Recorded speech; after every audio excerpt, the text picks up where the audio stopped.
Greetings, welcome to Facts About Everything. I'm your host, James Egan.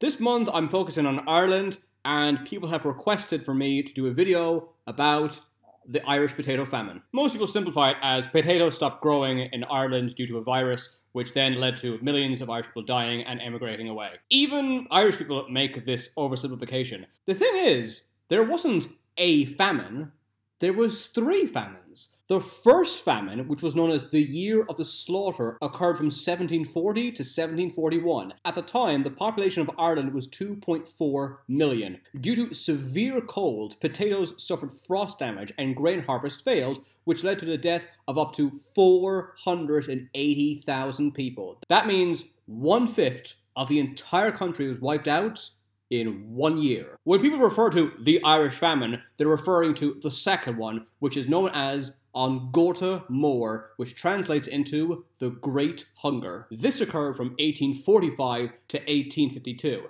The third famine occurred in 1879. Although it was devastating, it did not cause as much death as the previous 2, which is why it's referred to as the mini-famine. This famine was caused by climate change, crop mold, and cholera among chickens. To avoid suffering the same fate as the previous famines, many people emigrated to England. Those that staved off hunger by relying on the income from Irish emigrants abroad. And that is the first fact about the Irish potato famine. Let's dive in.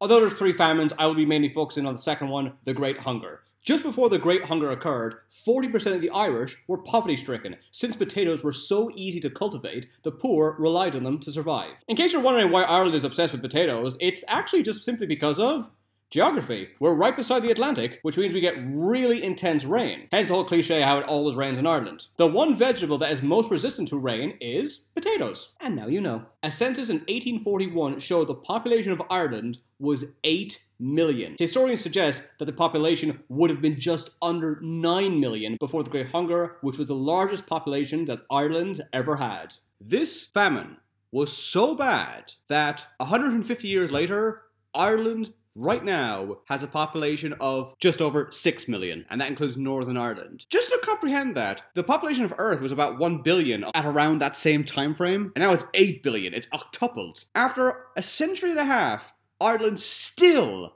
hasn't recuperated its population. The Great Hunger was caused by a water mold called Phytophthora infestans. When a potato is infected with this microorganism, the vegetable becomes shrunken on the outside and rotten on the inside. When the potatoes were infected, it was known as the blight, which means plant death. Although every Irish person knows this, a lot of them don't realise that the blight also killed tomatoes. The counties that were most affected by the blight were Sligo, Mayo, Roscommon, Galway, Kerry, and Cork. According to Irish historian Tim Pat Coogan, up to 2 million Irish people died after potatoes became inedible. Many also died from typhus and cholera. A lot of people have this idea that during the famine, Irish people were just crawling up and dying. It's like, no, this went on for years. It takes 2 months for a person to die without food. The Irish weren't going to just sit in their cottages with their family and choose to die, which sadly led to many riots, usually around bakeries, because the people were just so desperate for food. With the country running out of food, over 1 million Irish people emigrated to the Americas, South Africa, Australia, New Zealand,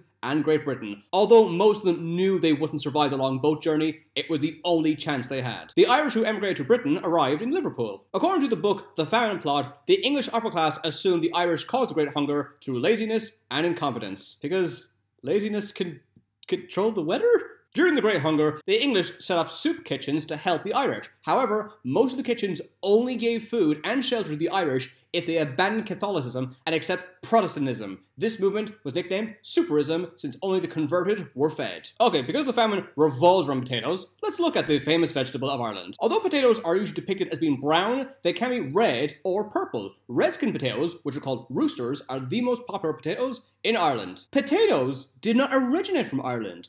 All potatoes came from Peru and Bolivia 8,000 years ago. Not only did potatoes not originate from Ireland, the country isn't even the largest producer of the vegetable. That honour belongs to China, who produce about 88 million tons per year. Almost 25% of all potatoes on Earth are produced in China. Despite the fact Ireland relied on potatoes for centuries, there were absolutely no potatoes in the country before the 15th century. Before potatoes were introduced to Ireland, the most popular vegetables were beans and peas. The people that did survive during the potato famine relied on eating sugar beets and barley oats. The first potatoes in Ireland were planted in Youghal, Cork by Sir Walter Raleigh. This may come as a shock to you, but the Irish are very protective of their potatoes. The Marketing of Potatoes Act, yes, we actually have an act entirely dedicated to potatoes, states that a constable may seize and detain potatoes which are suspected by such an officer or constable of being sent out of Northern Ireland. This law was formed in 1964 and still stands today. I love that phrasing. They don't just seize potatoes, they detain them, as if they're like in a cell locked up.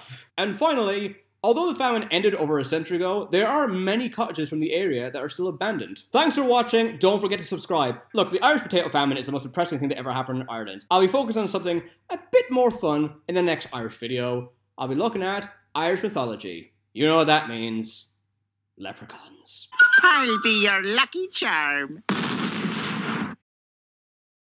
To learn more facts, check out my books. They're available on Amazon, on paperback, and Kindle. Thanks for watching. See you again.